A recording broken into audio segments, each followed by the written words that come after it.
Welcome to Constitution Study Television. I am your host, Douglas V. Gibbs, douglasvgibbs.com, politicalpistachio.com.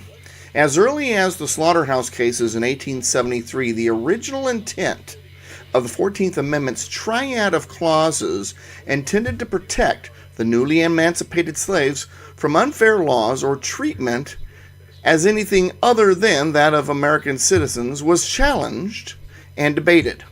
Judicial interpretation twisted and reshaped the clauses, forming protected classes of people and an unequal application of the law. Out of the smoke of history, a new concept arose. In the search of equality and a satisfying tactic for civil rights, the concept of protected groups arose. Now, as time passed, special privileges and laws that produce preferential treatment have emerged. Should some people have laws passed only for their protected group? Do some rights outrank others? Because someone resides in a particular position in society? The original intent of the 14th Amendment was designed to ensure laws that created obstacles for a particular group were not passed, not laws with advantages for particular groups. We are all Americans, and when it comes to our natural rights, well, we are all human. When it comes to our natural rights are enjoyed by everybody evenly, equally. We're all human.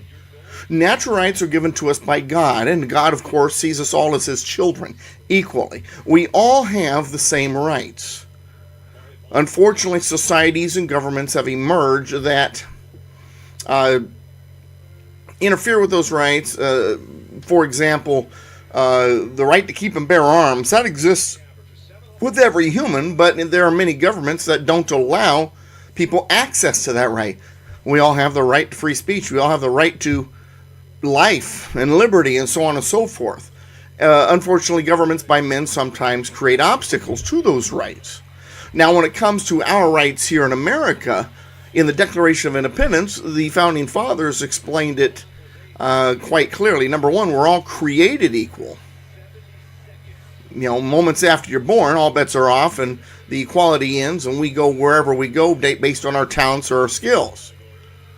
And when it comes to our rights, when it comes to that created equal in the eyes of God and the law, you have the rights that are listed in the Declaration as life, liberty, and the pursuit of happiness.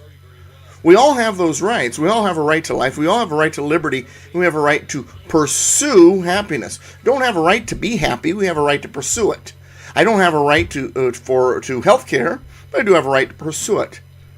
I don't have a right to be treated equally in a restaurant. I have a right to pursue it. In other words, find a place that is going to treat me that way. I don't have a right for a cake to be baked a certain way. I do have a right to pursue it. Now, honestly, the 14th Amendment had an even narrower scope than being applied today when it comes to our rights and all of that. The primary purpose of the amendment was to ensure that all citizens, including the newly emancipated slaves, receive the same benefit associated with their natural rights as was being enjoyed by white citizens.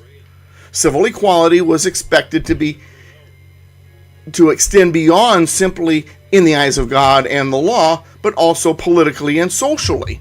Society, however, bucked the idea continuously, especially in the South. So as expected, the cultural adjustment to equality took over 100 years to even get close.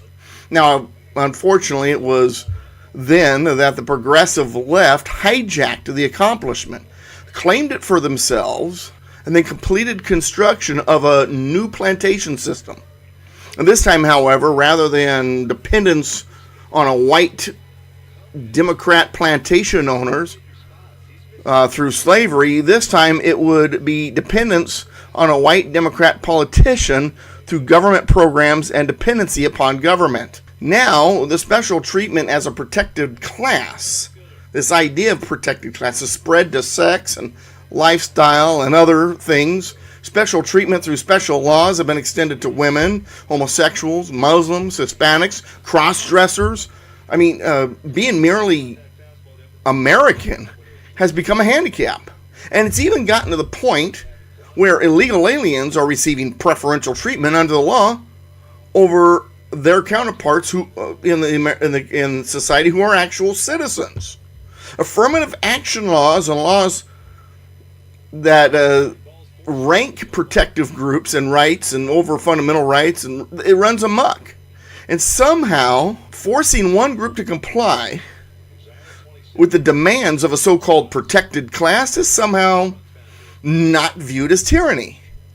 Equal treatment under the law is supposed to be about government not making laws that are in the way, not making laws that are discriminatory towards any group, because we're all Americans. We're all supposed to be equal under the law regardless. That's what it's supposed to be about. It's about government restraining itself from interfering so that the social order can follow its own course, not compelling us to all get along through the brute force of law. Government is supposed to interfere as little as possible and allow society to take its course. We will work it out as a society. Government's job is to stay out of the way. Our rights is none of the government's business. The threat against our rights are not each other as much as it is government. But what government has done, as it has taken our rights and has grouped them, ranked them, and distributed them among groups, and then creates this battle between the groups. And that, my friends, is unconstitutional and not in line with what was originally intended. All right, thanks for listening or watching. DouglasVGibbs.com, PoliticalPistachio.com. Check out my books, DouglasVGibbs.com/books.php. We'll see you next time. Stay patriotic, stay safe, and, well, stay constitutional. We'll see you next time. Thanks a lot.